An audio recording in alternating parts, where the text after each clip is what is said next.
savez, à partir, je crois que de la semaine passée, et nous allons aller en s'amplifiant, nous allons exalter le nom du Seigneur Jésus jusqu'à la fin d'année, jusqu'à ce que lui-même va nous donner des orientations. Amen. Nous devons exalter le Saint-Esprit. Nous devons exalter le nom du Seigneur Jésus, je veux dire. Parce que Jésus-Christ, avant son arrivée,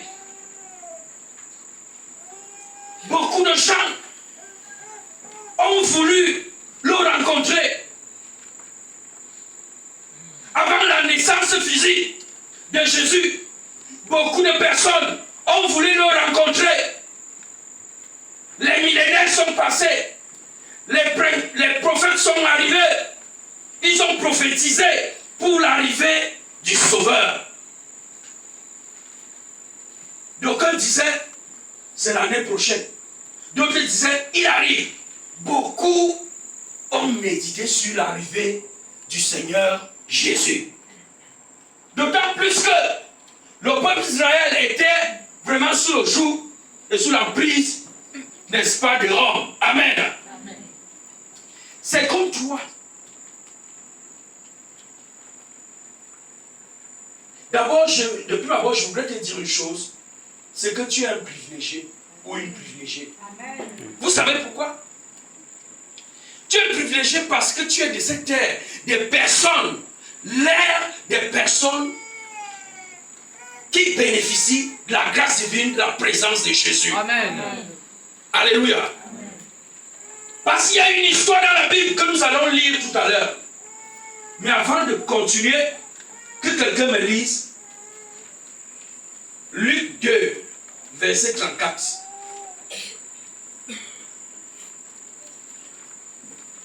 Luc 2, verset 34.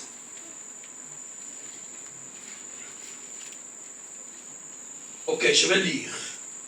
Luc 2, verset 34, il est écrit.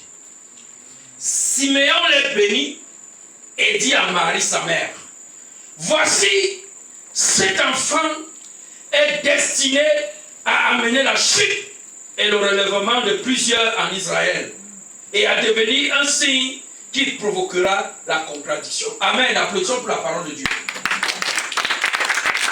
Applaudissez bien. Applaudissez comme des personnes qui parlent. Bien aimé, qui est Siméon?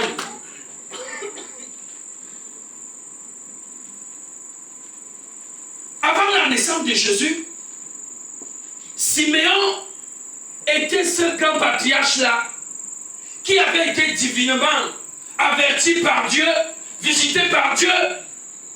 Dieu lui avait dit, tu ne mourras point avant de rencontrer qui? Le Messie. Alléluia. Amen. Il lui a dit quoi?